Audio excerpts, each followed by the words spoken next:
give us homes built firm upon the Savior, where Christ is head and counselor and guide, where every child is taught his love and favor, and gives his heart to Christ the crucified.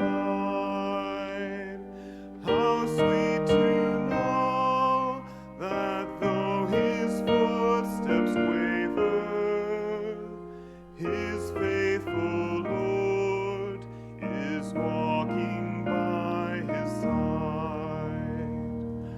Oh, give us homes with godly fathers, mothers, who always place their hope and trust in him, whose tender patience turmoil never bothers, whose calm and courage trouble cannot dim. A home where each finds joy in serving others, and love still shines, though days be dark and grim. Oh, give us homes where Christ is Lord and Master, the Bible read, the precious hymn still sung, where prayer comes first in peace or in disaster, and praise is natural speech to every tongue, where mountains move before a faith that's faster, and Christ sufficient is for old and young. Oh Lord our God, our homes are thine forever. We trust to thee their problems, toil, and care, their bonds of love no enemy can sever, if thou art always Lord and Master there. Be thou the center of our least endeavor, be thou our guest, our hearts and homes to share. Amen. Well, the kids are dismissed. You may.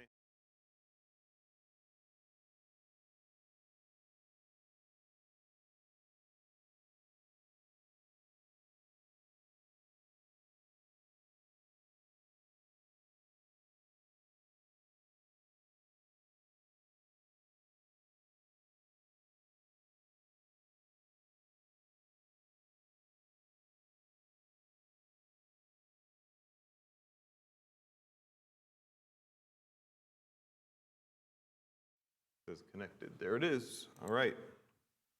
So today we will be looking at as a case study, as I mentioned last week, a series of paintings, really kind of trying to appreciate an artist's whole body of work.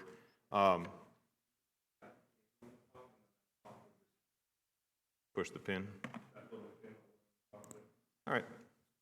Okay. So the artist is Thomas Cole, but I'll get back into him in a second. But just wanted to kind of frame this.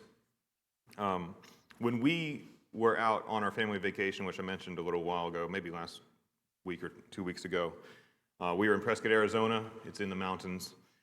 And there is a steadfast timelessness of the mountains surrounding the towns there as it's an unchanging reference point to a burgeoning and swiftly changing population center. There's lots of people coming in, there's lots of houses being built, there's lots of businesses coming in, a lot of traffic in the place that we came from. California flight is a real thing, but some things don't change. You know, it's the natural landscape that gives you this reference point.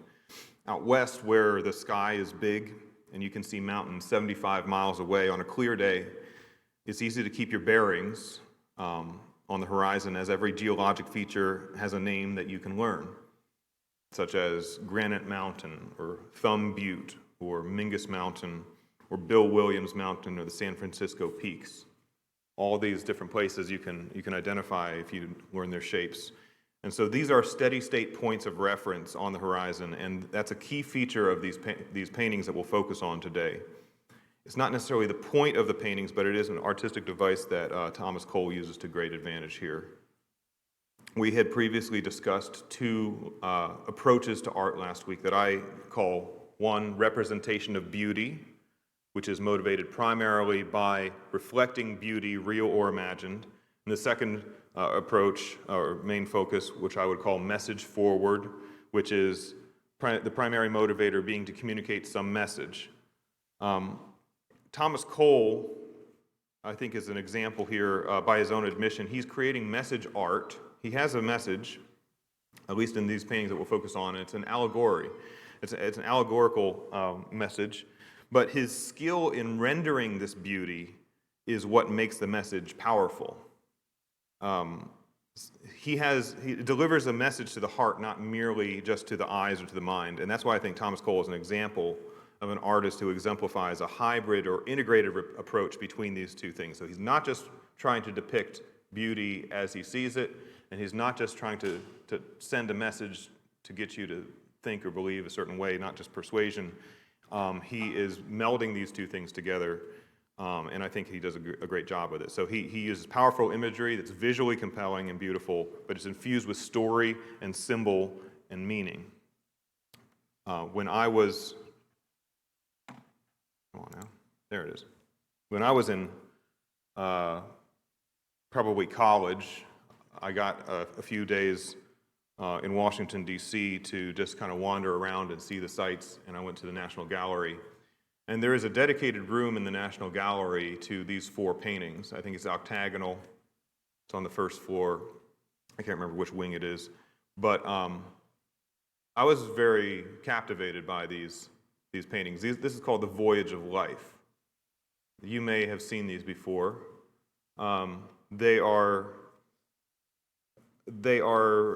surrealistic, I suppose, in some ways. They're very dramatic or, extreme dark, light and dark. But it is an allegory. This is not the one under examination today, but here we have, this one's called Youth, and there's a child, a baby, an infant in the boat there on a journey with a guardian angel that he's not paying attention to. But everything's coming out of the shadows into this. But everything here, it's very sublime. So from childhood, youth, I think childhood, then youth. So here you have the young man kind of with his hand on the tiller, and he's aiming towards the castle in the clouds here. And these paintings are massive. And so just experiencing the paintings is somewhat sublime, but he's painting the sublime in his landscapes with these fantastical kind of things. He's aiming kind of this way.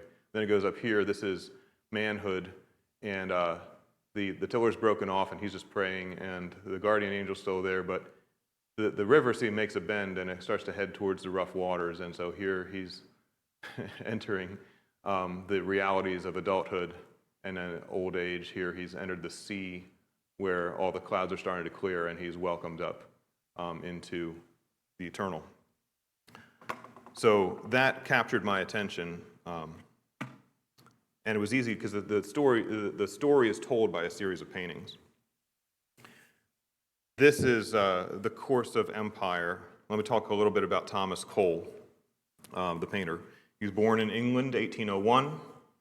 He was raised in Steubenville, Ohio, and then he moved to Philadelphia and then on to Catskill, New York, and that's kind of where he set up shop. He is known as the founder of the Hudson River School, art movement of landscape painters, which kind of took cues from European Romanticism, depicting the American landscape and expressing some of the American expansionism that's happening at the time. He died in 1848. He only lived 47 years. He only painted for about 25 of those years. He was very prolific. Painted a lot in a single year by the dates on the paintings. And so this one is the series under examination here today. This is called The Course of Empire. It's painted over the course of 33 to 1836. And we'll talk about the sequence here. But roughly, this is the first, and then it moves this way, and then here, and here, and here. So it's telling a cyclical kind of view of history. I want you to think about the era of history that in America that's the context for this course of empire. We have rapid westward expansion in the 1830s. The rapid population growth, rapid industrialization starting to take effect of the industrial age. America is still getting her feet under her as a new nation. There's a lot of fast growth and change in the idyllic American landscape, and that seemed, because of the industrialization, because of the clearing of the wilds and the push into the frontier, this seems to be a cause for concern in coal. The Course of Empire gets its name from an 18th century poem by George Berkeley, written well before his time. I'll read it. It says, "The muse, disgusted at an age and clime, barren of every glorious theme, in distant lands now waits a better time, producing subjects worthy fame. In happy climes," oh, shit, I didn't read the title of this. It says, "Verses on the prospect of planting arts and learning in America." This was written in 1728, okay? I'll pick up where I left off. "In happy climes, where from the genial sun and virgin earth such scenes ensue, the force of art and nature seems outdone, and fancied beauties by the true. In happy climes, the seat of innocence, where nature guides and virtue rules, where men shall not impose for truth and sense the pedantry of courts and schools. There shall be sung another golden age, the rise of empire and of arts, the good and great inspiring epic rage, the wisest heads and noblest hearts. Not such as Europe breeds in her decay, such as she bred when fresh and young, when heavenly flame did animate her clay, by future poets shall be sung. Westward, the course of empire takes its way. The first 4 acts already past. A 5th shall close the drama with the day.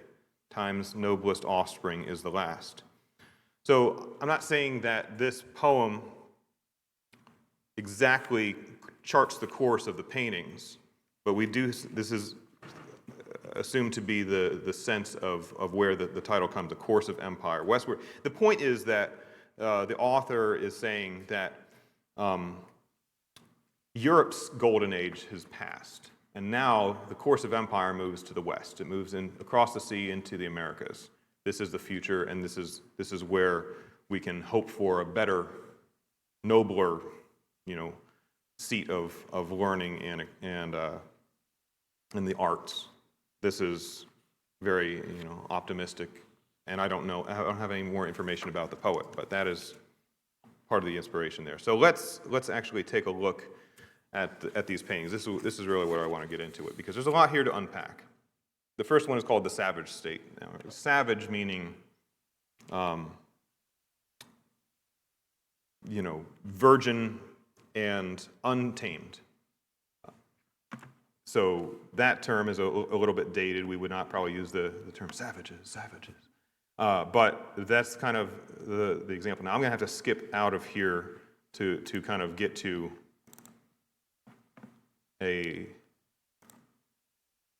so I can actually kind of zoom in.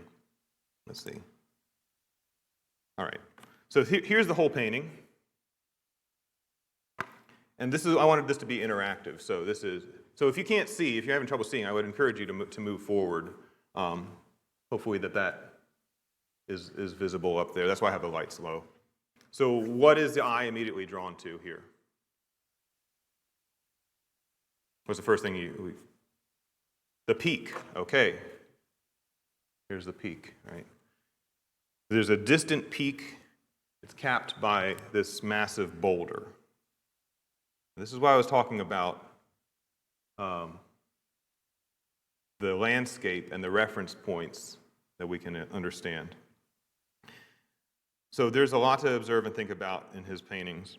There's these very wide-angle landscape views. So one thing we can take a look at is foreground, midground, and background.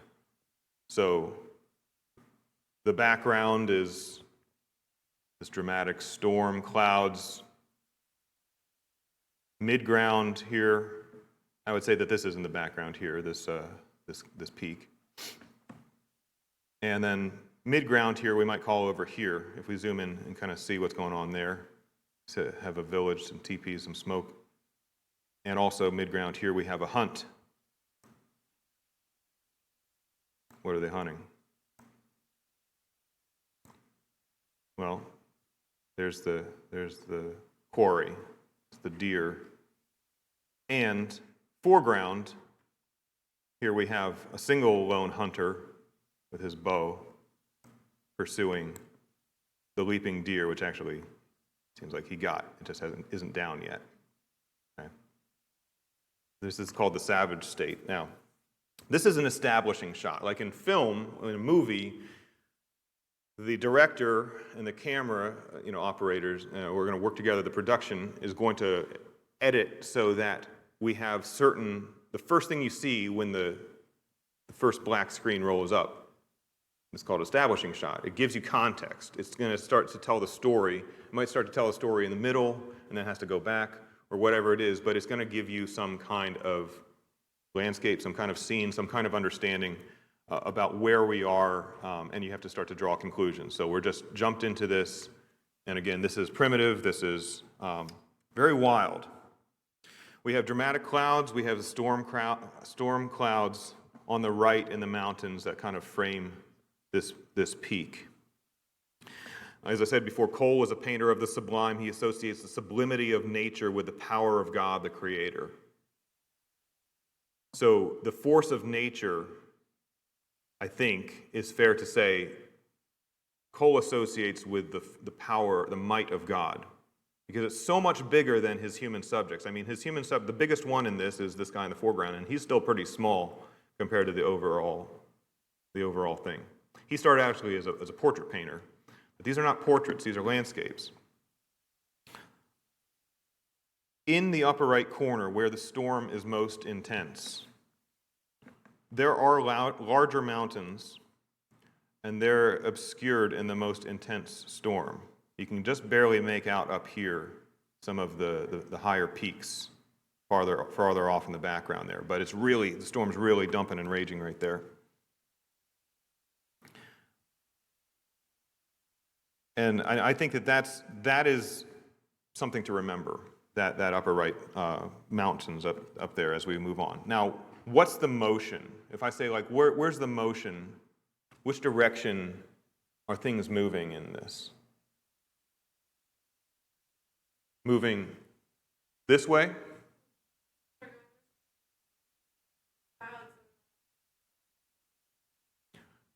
So think about this. This is the ocean, and it seems to be that the clear morning air. This is the morning time, and this is the dawn, right? Right after dawn, and the light is clearing away, and the sea breezes are moving the storm, and they're blowing them off this way. You can kind of tell from the way that the clouds are streaked, but what's some other clues? Look at the smoke. Smoke is moving from left to right, or left to right. We also have the pursuing hunters. They're moving from left to right. The deer from left to right. Things are coming from the sea to the land, and it's kind of clearing away like that. Everything's pushing inland. It's moving from the wide open space into the interior, kind of like how settlements go.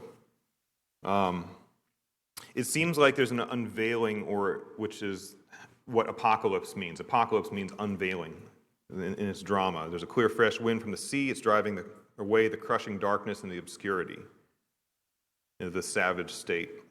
The hunters move in the same vector. Also, there's hounds. There's also the arrow, the stag, and the canoes. There's actually canoes here, and those people are pushing from the sea in, it looks like.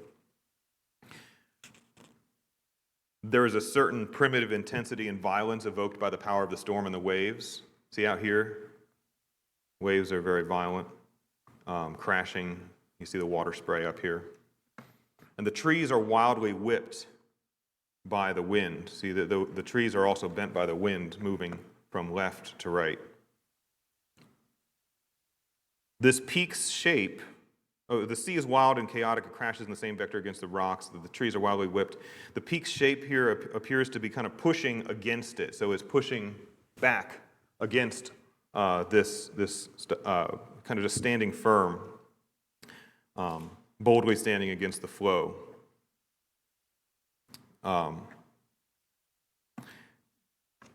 There are some similar conical shapes that are mimicked here. We have this cone shape here, and we also have some of those kind of emulated type things here in the teepees over here. In the far right, we have a circular motion, okay? Because it's a dance. This is primitive religion or, ceremony going on here. We have a ring of the housing of the village, and the people dance around the fire. This is pagan dancing, pagan worship ceremony, and as I said before, that this is a mourning scene. The trees in the forest are dark and mysterious and wild. The light touches. Where's the light particularly touching? Where the people are. The light is in the village here, and the light is on the peak. And the light is on these hunters, and the light is on the man here.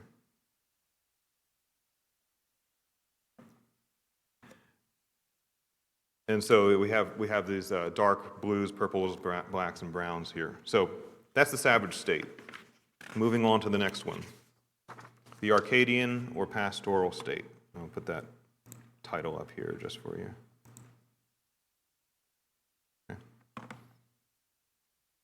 And that's the artist title given to it, the Arcadian or pastoral state.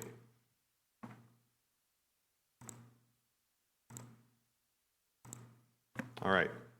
So, same scene, but things are different. The camera lens has kind of shifted inland and a bit to the right. And we know this why. What's our reference point? The peak. So we have the peak over here with a boulder on top, right? Before it was kind of centered. Now it's a little bit off this way, and now we see something else. See, before there was a large leaning tree over here, and that's like the base of it, but now we can kind of see around that. That's just on the edge, kind of again for reference. Remember before it was dark, very black, purple, storm. Now the storm's cleared away. Everything's very, very kind of peaceful, blue skies, and that storm that was obscuring the peak in the background is now visible here. We'll talk about that in a bit. But things are very green now. Life is growing. The time of day seems to be a little bit later in the morning. What's the focal point in this one? I mean, the peak is still visible. Where's the light hit?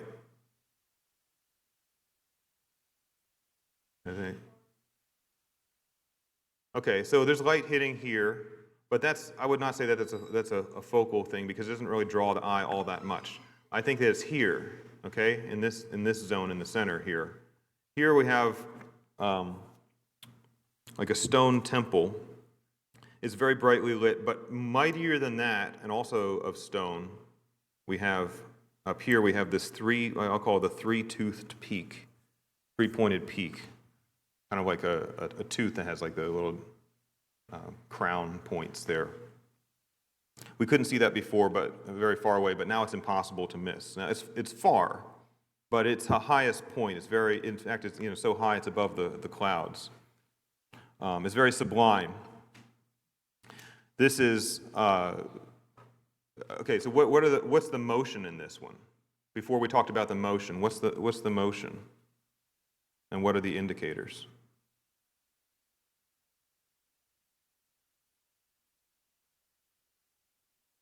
We can look for smoke, right? We have a little bit of smoke, but it's blowing the same direction from the sea, but not very strongly. It really seems that there's this halo of clouds around this peak here, and it just kind of gives the idea of it's staying still. It's just there. Things are steady. This is a steady state of the people are not in a hurry. No one's chasing any deer around, right? The people are facing, before all the people were facing one direction, now people are facing different directions. This guy's facing inward to the painting. This figure here is facing inward to the painting, but on the other side. And we have kind of just a kind of a stasis. There's no particular urgency in this. It's very peaceful. It's pastoral, meaning, like country living and bucolic and rural. And we have images here of people who have time to sit and engage in things beyond just brute survival. Like I said, nobody's hunting down the deer so that they make it through the day. Here we have the old bearded man. He holds a stick, okay? It's about the same size as that hunter's bow. And remember how he was dressed before. He was dressed in brown. I think that this is the same man. I think he's old. And the stick that he maybe used to hunt now is a drawing stick, and he's working out some kind of mathematical theorem here on the ground. So now he's engaging in maybe mathematics, geometry. Instead of hunting wild game, we see the keeping of flocks with a shepherd here in the center. And he's illuminated in a bright, peaceful meadow. So this is like a very still, slow activity. We see engagement in the arts. So to the very far right, we have music and dancing, kind of a pagan type thing. Maybe a nod to Pan. There's some goats over here, I believe. Oh, yeah, over here, okay. So that may be a nod to Pan when they're playing the pipes there. But we have romance, we have the arts. And then we also have these figures here in the foreground.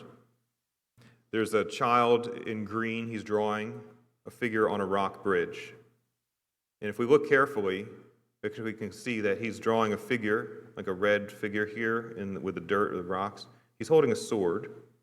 That's what we call foreshadowing. It's a soldier. He also casts this very dark shadow right here. The water below him seems to have almost like a reddish tint. Again, I think that this is foreshadowing. And then there's another child in red over here with his mother. He just seems to be picking the flowers. But again, there's no super urgent or violent kind of things going on here. We see beginnings of agriculture, with a man's plowing a field with an animal, an ox maybe. We see animal husbandry. The people are riding tamed horses somewhere. From here. We see a small village built next to the river, the water, which is this river here. We see that the village is starting to be built up there. But it's the river, the water is no longer threatening. Before, remember, we saw the big spray of the violence of the water, of the chaos of the ocean.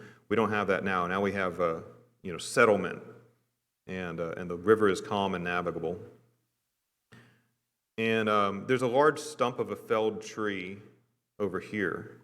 And Cole will do this a lot. You kind of see that this big tree is cut down.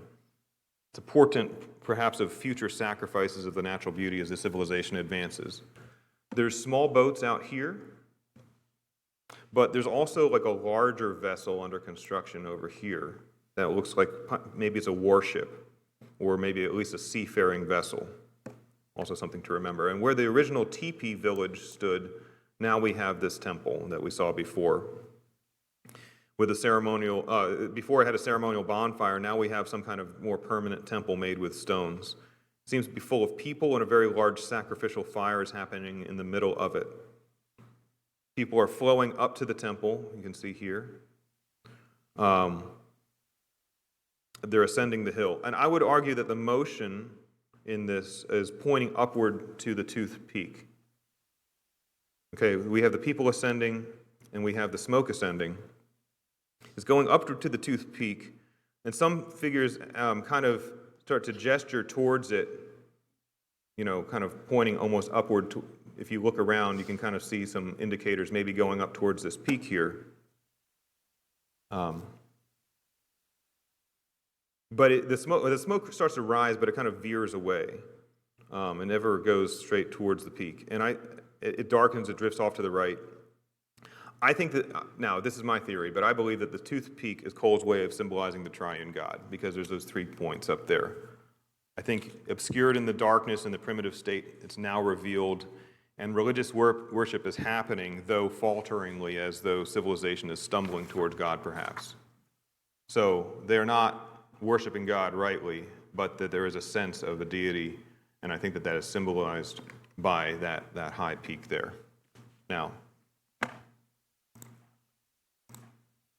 the next one we have, the third one, is called the Consummation of Empire.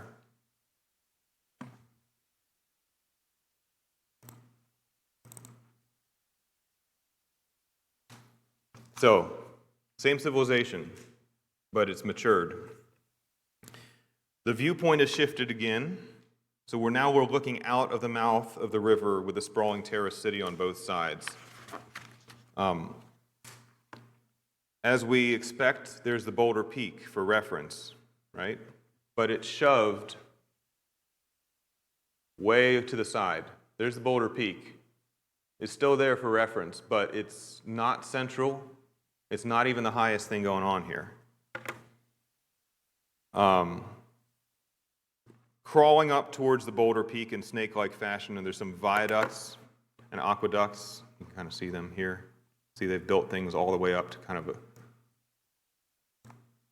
impose upon the landscape there.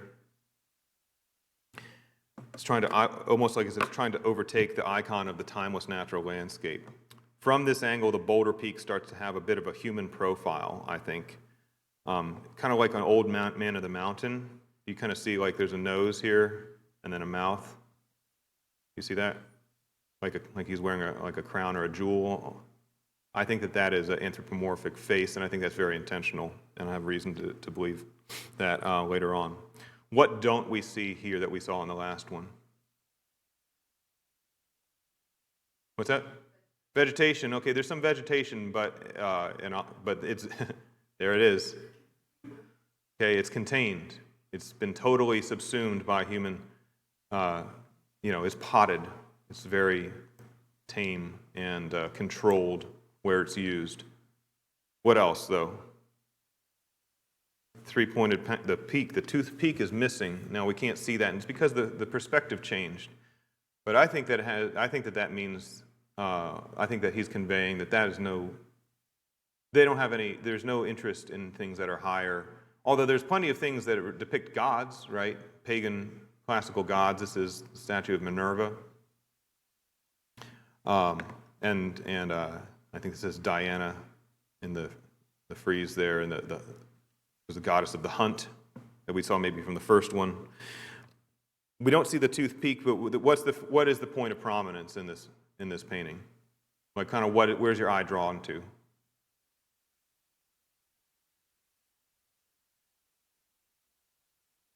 This one here? Could be. I think that this one stands out more because there's nothing in its way. It kind of just stands out there by itself. I mean, it is in the midground, because this point is actually higher up here, but this kind of stands out and very prominent, and it's kind of like on that 1/3 line there. So I think that this is kind of like the the central idea that's standing out. It's like I said, this is Minerva. She is with a spear in one hand, a small golden angel in the other. She's the goddess of victory, strategic warfare, trade, commerce, and many other things. What do you think is being conveyed by the relationship between this figure and the nature that we see, like the boulder peak? Like I said, this is shoved off to the side, and here she has taken prominence. Human skill, human craft has taken prominence over the natural world. What's the motion of the scene?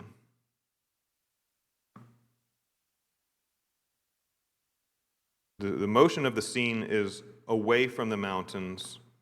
So the mountains are over on this side. Things are progressing this way, and we can kind of tell by smoke from these two lighthouse towers here is kind of drifting that way. But also, there's a procession. Oh, the statue faces away from the mountains. The direction of the boats is going this way from right to left. And then we have this procession, like I said here. So this is important. Maybe this is the center, but it's kind of lost among all the things here. But when we actually take the time to look at it, we see that the procession is moving from right to left. Away from the mountains, crossing this bridge here, we have this figure in red, a conquering hero returning. He is riding a golden chariot. It's actually drawn. You see what it's drawn by? It's drawn by an elephant.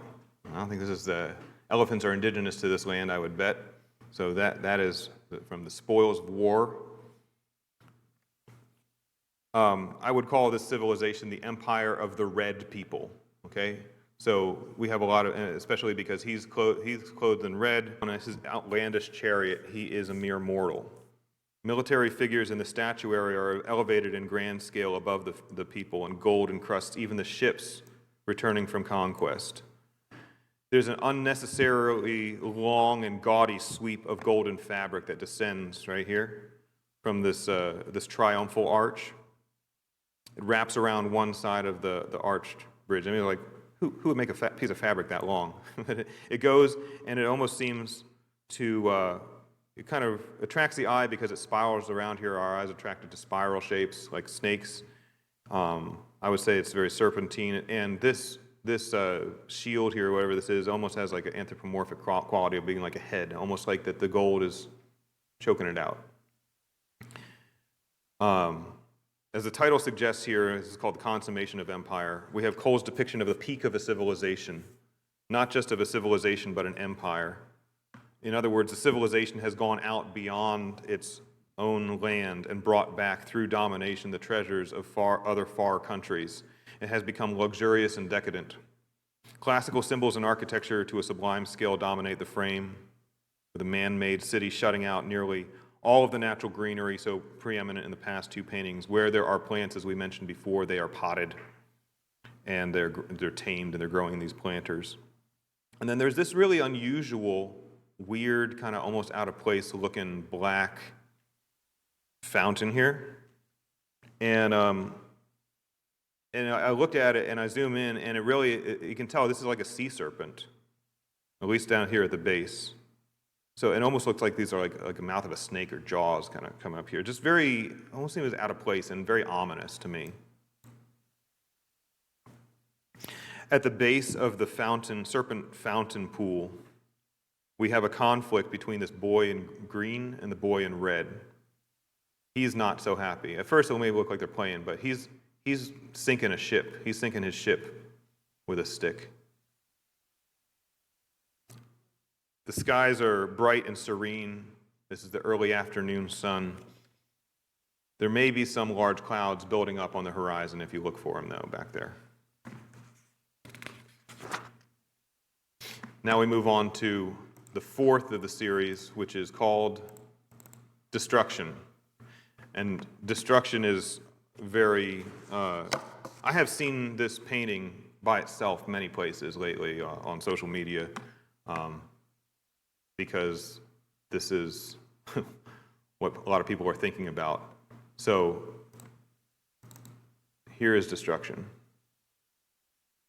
Have you seen this before, maybe? The dark clouds are back. All the bright white and golden hues of the previous scene are being overrun by dark shadows and a turbulent sea of green. Conflagrations engulf the city on every side with a thick, ominous black smoke rising and threatening to blot out the sun. What's the motion of this painting? Which direction does it head? So it's violently up and to the left. Because, I mean, if you needed a clue, this guy with his shield, headless, with his broken shield and his broken arm, he doesn't have a sword in his attack hand right here, because this statue is wounded. But everything is pushing this way, because here's where the light is. The smoke comes up kind of from every side, and it's kind of swirling up towards this point here. The prominent figure, like I said, is obviously this beheaded, muscly statue with a left arm aggressively outstretched toward the heavenly light. He has a broken shield, the sword hand is missing. The warrior stands over a sculpted stump of a tree. Remember we saw the stump of a tree before? Now they sculpted it, but it's just, kind of holds up the statue there. One of the two great lampstands, or lighthouse pillars, is already broken down here. This is a war between the greens and the reds on the Reds' home turf. So if we look carefully, we'll see green and red people, red and green flags, banners. Again, the sea is green, kind of showing that there is this war between these two sides. And this is the bridge, ostensibly, where the victor was riding over and started to collapse.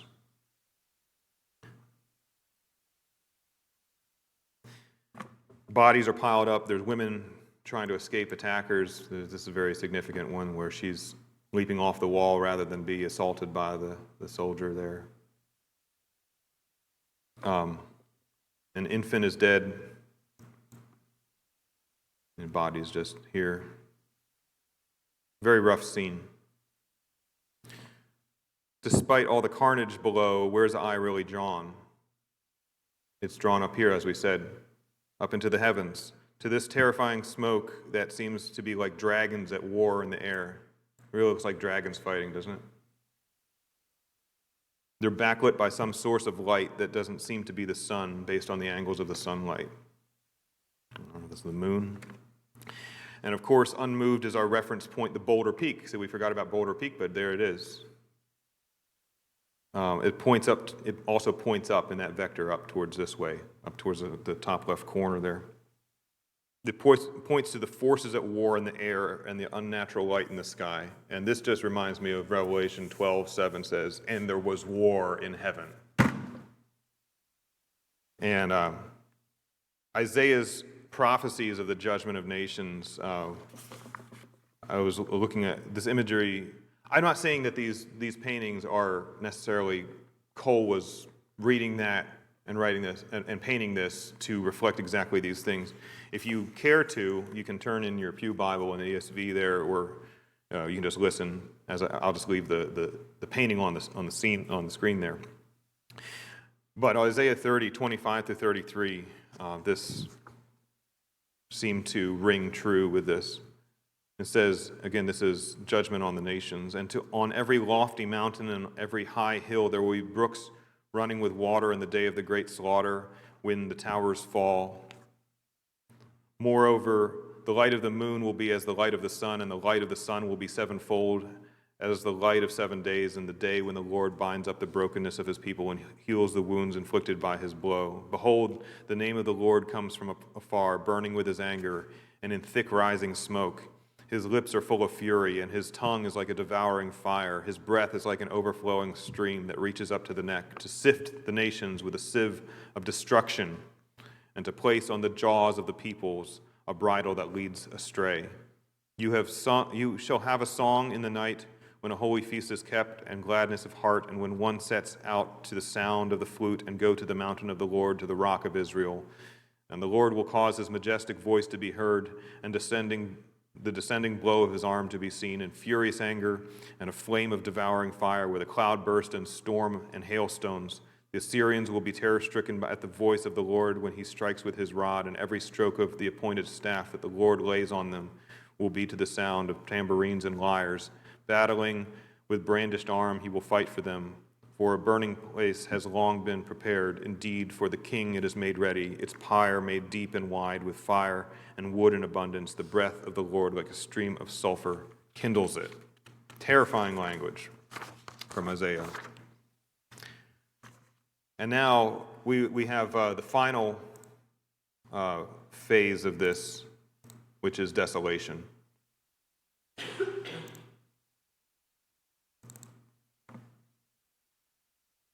This is desolation. What is the motion here?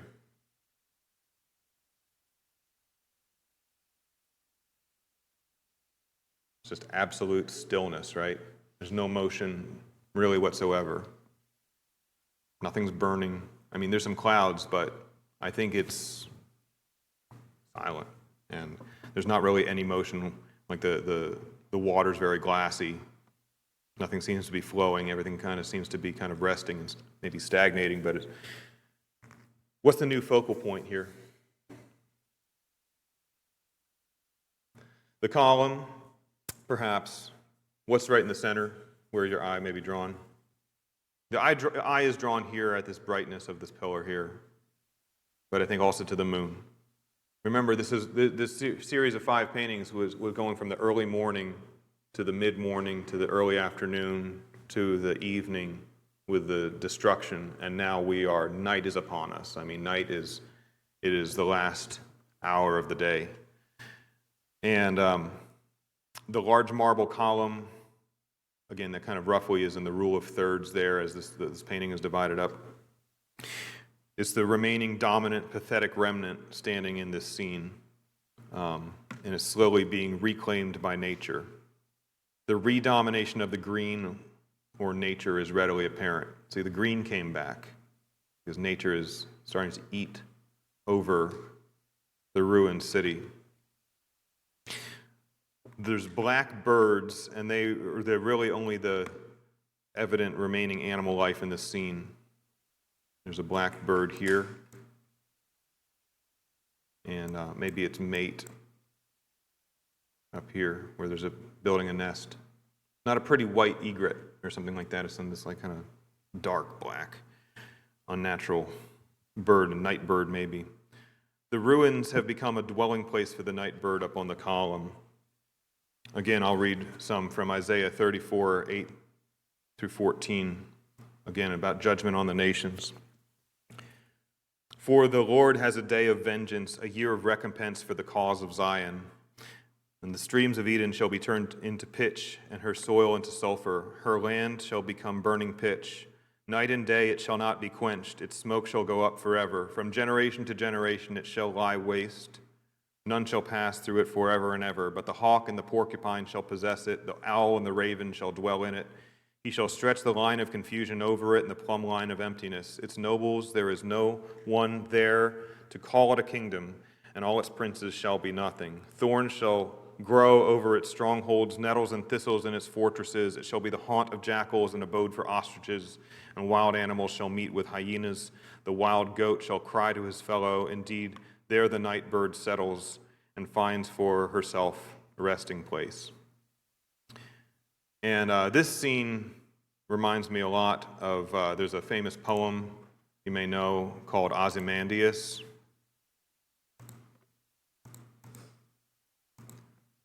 By Percy Bysshe Shelley.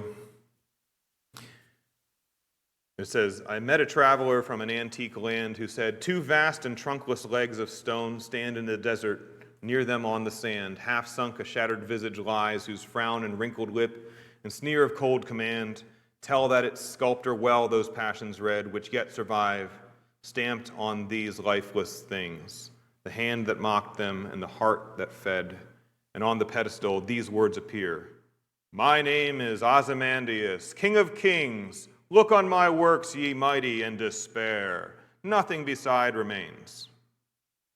Round the decay of that colossal wreck, boundless and bare, the lone and level sands stretch far away. So it's this idea of a coming through the desert and just seeing like the Colossus, but broken down, and all that's left are the legs, and this boastful claim that I'll live forever. My claim upon the history of the earth has been eaten by time, and the pride has brought it low. I'll go back to the painting.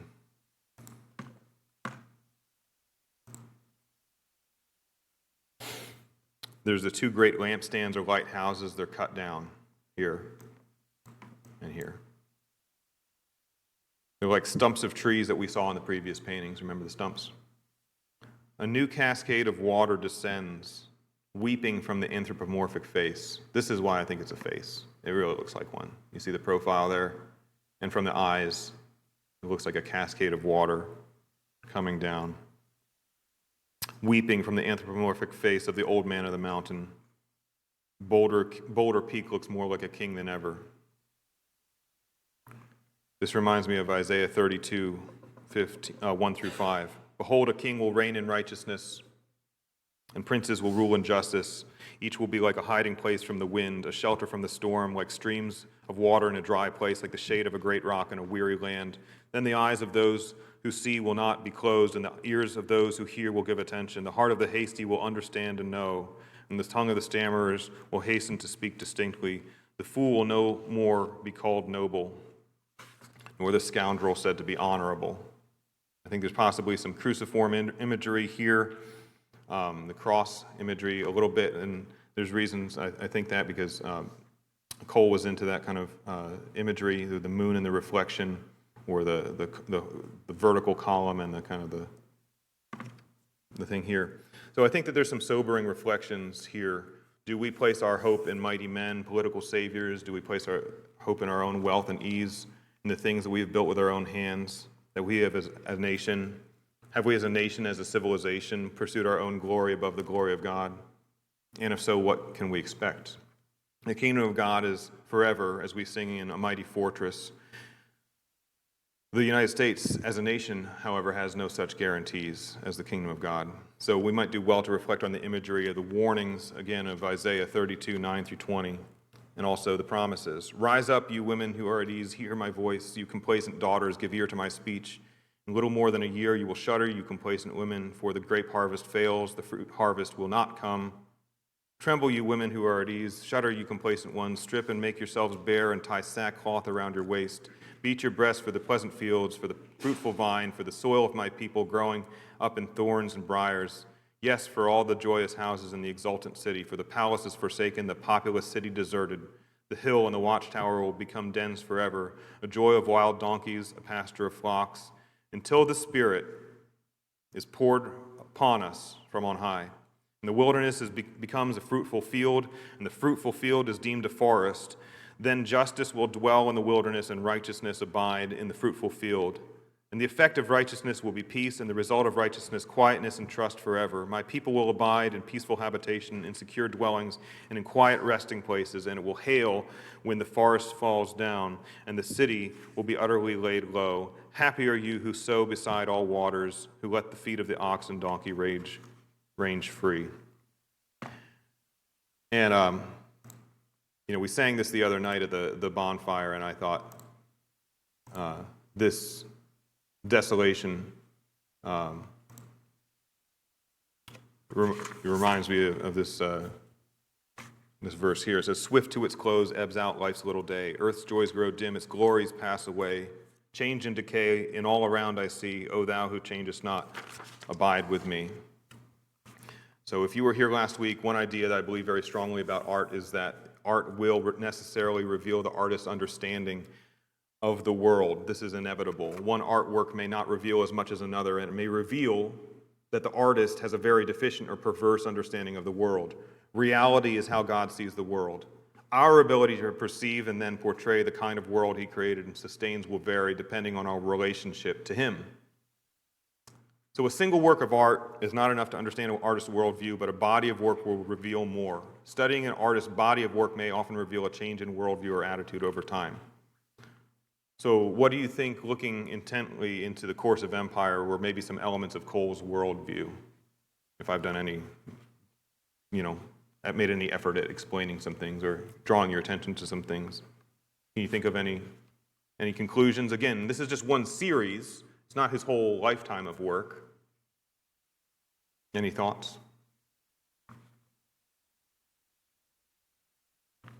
Yes. Yes. Like a geometry problem or something. I can.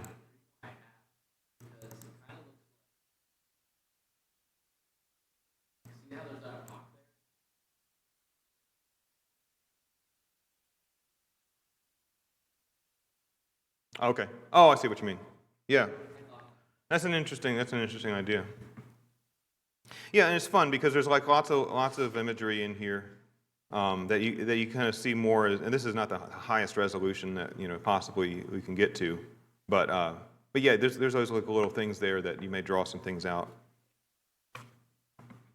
What about Thomas Cole's worldview though? Any ideas about that? I think that he has a cyclical view of history. I think that he thinks that things are born and grow and then come to a climax and then decay, and then doesn't really say that in this, but it's not to say that this is the end. If it comes back to a savage state, civilization will come back. I think that he has a very potent view of nature, of the power of God as a creator, as especially here, in this this scene here, where the forces that are really at war are not just here with striving flesh against flesh, but really heavenly battle. I think that there's some ideas there. Cole was a Christian. And his career was brief. Like I said, he died at 47. He has many works interpreting biblical scenes. So these are not biblical scenes. But to be a great artist, you don't need to always depict biblical scenes. But he did some of those things, and these reveal a little bit more. This is called the expulsion from the Garden of Eden. He painted this very fantastical kind of thing where we have this flashing sword kind of imagery here, and this moving from here, Adam and Eve here, right down there. Sorry, I can't zoom on this one.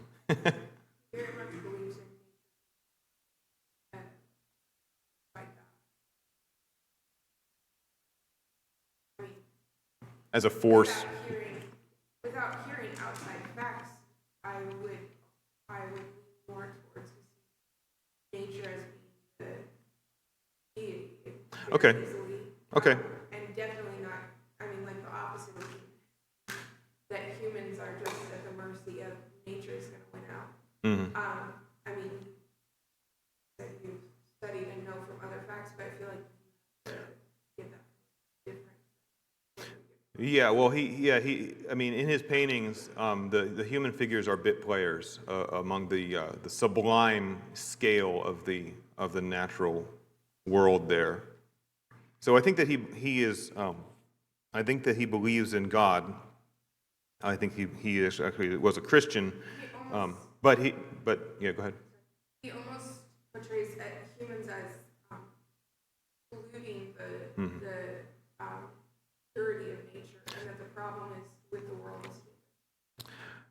That could be one interpretation, or at least the way that it's gone about. In the course of Empire, we see the decadence. I think it's the one way we can read that is the decadence, the expansionism, the empire building, the adventurism overseas, bringing the wealth of nations back, and the making much of ourselves that is the thing that leads, that the pride of man is brought low and brought back under the hammer of God, which is nature. I think it would be a way to do it. This is another one of, this is called Expulsion, Moon, and Firelight. That's even a little bit more dramatic there, where you see that kind of like a Mount Doom looking volcano in the background there.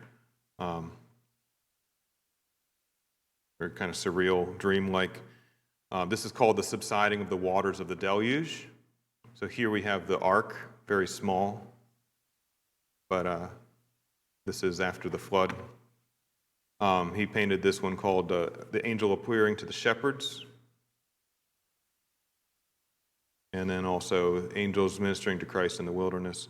So he was conversant with the Bible and wanted to depict that.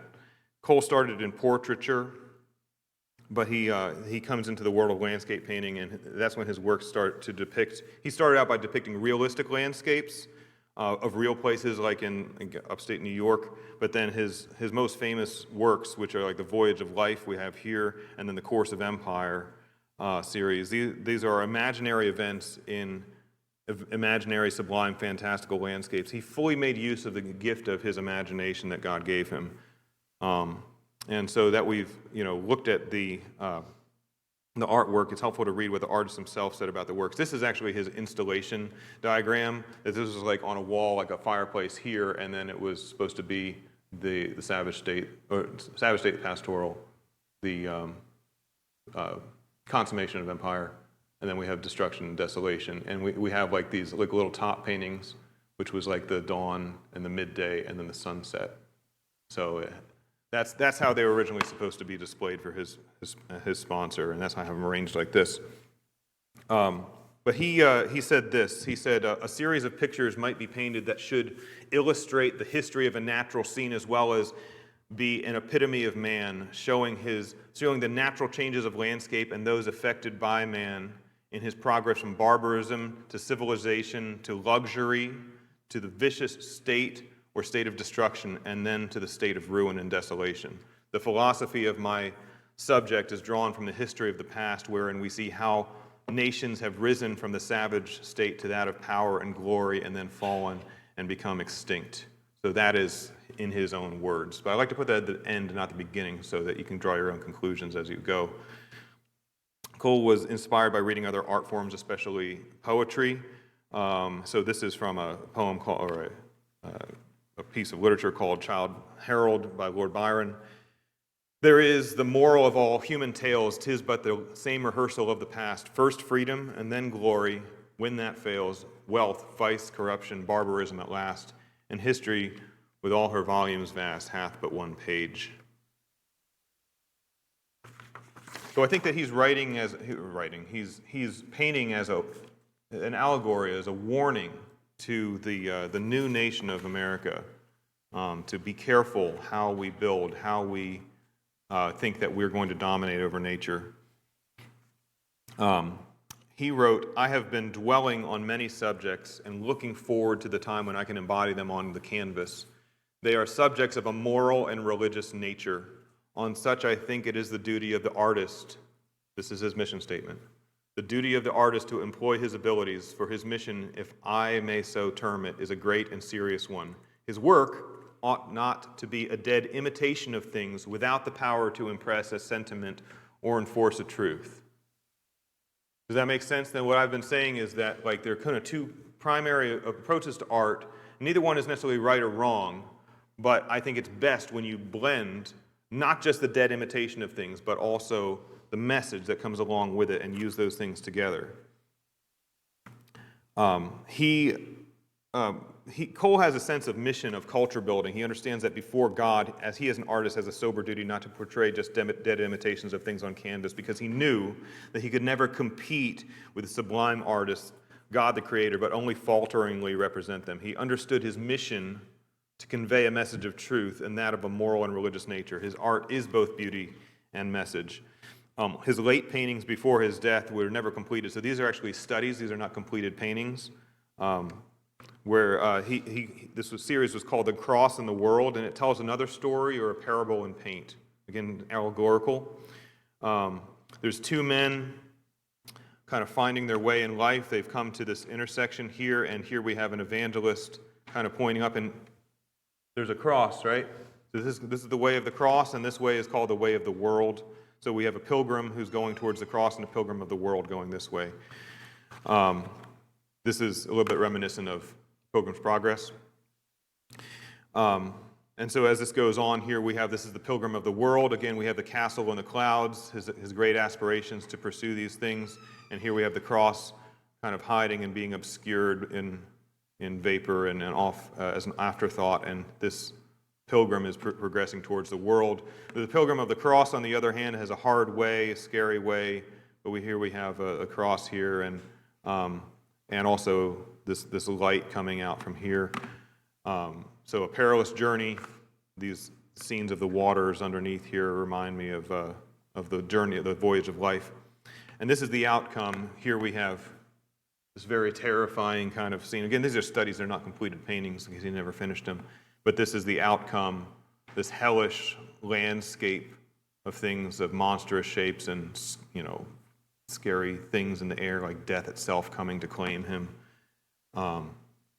Destruction and red and black versus the outcome of the pilgrim of the cross meeting his reward after coming through his hard trials there. Hold thou thy cross before my closing eyes, shine through the gloom and point me to the skies. Heaven's morning breaks and earth's vain shadows flee. In life and death, O Lord, abide with me. I wanted to share, I had put this off, or just because I ran out of time last time, but I'm just going to conclude it. I have some words for aspiring artists. If that is you or you know some people, what would be my counsel to a Christian who wants to pursue art as a potential career? That depends on many factors, because the arts is an enormously broad category. And musicians are not just like painters, and painters are not just like authors, and authors are not just like filmmakers, and they're not just like actors, so forth. So the arts, it's not everything conveys exactly across in every, and just because you're good at one thing, you might not be great at all things. But there's various opportunities and perils in each kind of artistic endeavor. So first, I would say, 1, determine at the bottom of your work you can always sign SDG, Soli Deo Gloria. Great artists, even Bach would write on the bottom of his notation for his musical works, Soli Deo Gloria. To God alone be the glory. So commit your work only to the glory of God, and then many things will become clear. 2, commit yourself to communicating truth. To do this, you must know truth, and truth is found authoritatively in God's Word. God's Word communicates many dark and terrible truths because of human sinfulness, but telling the truth is good and beautiful even when the subject matter is evil and ugly. I talked about that kind of idea last week. 3, the way that you go about the arts will vary if you are a man or a woman, and also what your age and stage of life is. And we need both male and female artists, young and old. 1, so if you're a man, you have a duty to provide for your family. There is the cultural mandate first to seek a wife, commit to her, have children, and with this family, be productive. The starving artist factor is very, very real. It's not a responsible economic position to lead your family into. This means that you will have to hustle and have a day job while you pursue your craft in your free time, and this is very hard. If you're a woman, you are a bringer of life and beauty, and so artistic pursuits may come somewhat easier to you. And if you are a wife and mother, you may have a bit more ability here and there to work on beautiful craft around your other many and challenging duties at home. You can beautify your home and family with your craft, even if you do not sell your work, but it is a great opportunity to be industrious at home and making things of beauty that others will purchase. If you're a kid, art is a natural interest because you are created as sub-creators and imagers of God. Parents should encourage artistic expression in children. Children don't just start out with much of a message to convey to the world, so they work at simple attempts at representation of the world they see and then the things that they imagine. It's good to learn how to draw a horse realistically. It's far more challenging to depict a scene from one's imagination. Never throw cold water on the imagination drawings. The ability to use one's imagination is a perishable skill and one which our culture does not encourage for children or adults, and we need to encourage imagination, awe, and wonder in our children. And then if you're an adult, You have hopefully learned more truth that needs to be conveyed than you started out with as a kid. Seek to combine the skill of rendering beauty with a message of truth. Easier said than done, but as an adult, you can appreciate the sense of mission that Cole was talking about far better than children, since adults can start to synthesize abstract concepts with concrete representation. The challenge is how to do this in a way that avoids cliche, pandering, ham-handed, overwrought symbolism, contrived moralizing, and taking oneself too seriously. Developing skill of any kind, especially in art, takes life experience and failure and just hours of practicing your craft so you have wisdom to wield the tools in your hands. My fourth recommendation is that formal education may have some value, but our current status quo of formal art education, aka going to college, is probably not a wise investment. It'd be better to find a mentor instead. I did run across this, which seems very promising for a non-traditional higher education as an artist. It's called the Maker Institute. That's based in Richmond, Virginia. They offer a 3-year art and design fellowship for high school graduates, and then another for college graduates, and then they have a track for post-grad professionals. It's not intended to be a college experience, but it's rather supplemental education and coaching as you continue your work in life. It's not terribly expensive as higher education goes, but it is definitively very Christian, very tied. I'm very impressed with the way that they take seriously Christian worldview and the Word of God and their commitment to the church and Scripture. And I've heard this guy, Ryan Laterio, he's one of the faculty. He's been doing some of the rounds on podcasts, interviews, and so I've been impressed by the Maker Institute. So you can look that up if that's something that you're interested in. 5. You have to know the rules and standards of art and be competent in them before you break them. That's known as innovation. This has long been a timeless truth in art. Innovation and experimentation are good as long as you remain committed to number 1 and number 2, which was to glorify God, remember, and then tell the truth. And then after that, have at it. 6, just travel. God's world is vast, and you need to have a larger vision of the world than what is contained within the comfortable confines of a small town. You should wade in the ocean, stand under the dark sky canopy of stars away from civilization, hike through an old-growth forest, navigate the streets of an unfamiliar city, travel by train, get the window seat on a plane, contemplate a desert landscape, smell potent aromas in a foreign marketplace, try strange foods, and board small boats in choppy waters. Be informed by taking in the other arts. If you're a musician, you need to go to the art museum. If you're an author, you need to go to a concert. If you're a painter, you need to read poetry. Be inspired and fed by consuming the creative endeavors of other artists. Watch good movies, read good stories, carry the treasures you find in the other arts back to your own medium and translate them into your own art form. And finally, 8, the art world has attracted for a very long time a lot of misfits and rebels against societal norms. There's been an expectation for generations that artistic types will be those who live on the fringe of society and seek to challenge the assumptions of Christian society. This has created a subculture of vice and dissipation and perversion among artists, but it wasn't always this way. The greatest artists of Western history were typically Christians, working for the glory of God until maybe only a century and a half ago, when secularism started to bust up the foundations and Western art became dominated by an anti-Christian worldview. The unmooring of morality from the anchor of Christ has created fracturing and destruction, which is amply reflected in the broken forms of the world of modern art.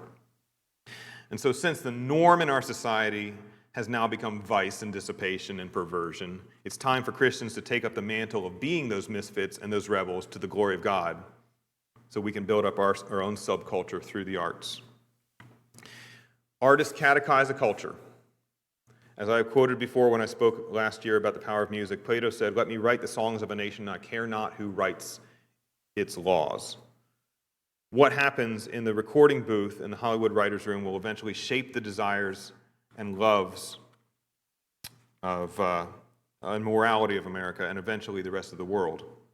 Since art and music have such power, Christians cannot abandon these tools of influence. If the church is to disciple the nations, she must encourage her artists to create good, true, beautiful things that reach far beyond the preacher's voice from the pulpit, not to replace that voice, but to adorn the message and make it compelling in only the way people who can know and submit to their Creator. So I'll just close with a quote from Andrew Peterson from his website. Connected to your device. He says, when we take seriously the fact that as humans we're bearers of God's image, and as Christians we're also bearers of the Holy Spirit, we remember that we're well equipped to speak beauty into ugliness, order into chaos, light into darkness, love into lovelessness. That's true no matter what our specific calling is. As we move through time, we're contributing to the story of creation, whether we like it or not. It just happens no matter who you are. But Christ's love enables us and calls us to do more than just create. It enables us, by his power, to redeem. We're invited into partnership with a great Redeemer to tell a better story, to take the broken bits and fashion them into something better, truer, and more beautiful, and by doing so, bring healing to the world and glory to God. Thanks very much. Sorry I went a little bit long.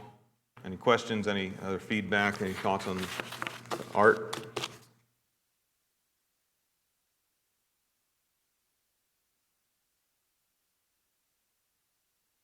All right.